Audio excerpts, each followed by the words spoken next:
with my full statement made and photos sent to the state wildlife officials. I called my friend Mary, Jake's advisor's wife. She knew about the breakup and lame reason, and I let her know he admitted he was sleeping with a student. I'd been emailing with him, and he admitted to it in writing, so I sent that to Mary. To say she was not happy about that was an understatement.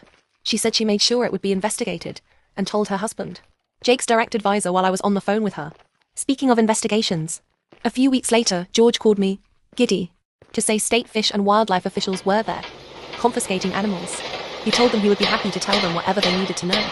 Meg was there when it happened and told the officials as far as she knew. All the animals belonged to her boyfriend Jake, and that they were all legal. That put George and the other roommate in the clear. One animal was kept in the backyard, so it was implied to Jake that a neighbor reported it. While they were there to investigate, they knew to look in the back window to see the far more problematic, illegal to have in the state under nearly any circumstances, animal.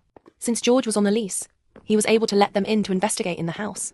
The animals were all in communal areas, and the officers stayed there for a few hours and returned with a warrant to take all the animals and enter Jake's room to investigate. George and the other roommate let them into their rooms with no issues and were quickly cleared. Meg apparently couldn't get a hold of Jake and eventually drove to the university to find him. Remember, no cell phones yet. It was a good day. The only animals they left was some guppies in a fish tank. Now, PhD students need grant money to do research, and a large part of animal studies funding comes from the federal government. Jake had just gotten an EPA grant right around when he broke up with me. So I called the EPA and asked how I would report that a person with a federal grant was being investigated for illegally harboring endangered animals.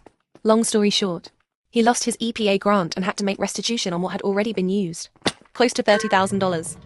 He would never be able to get another federal grant. He avoided jail time on the state charges, since all the animals were in good health but lost all his breeding animals, worth thousands of dollars, since they were collected for safekeeping during the investigation, when the two illegal animals were taken.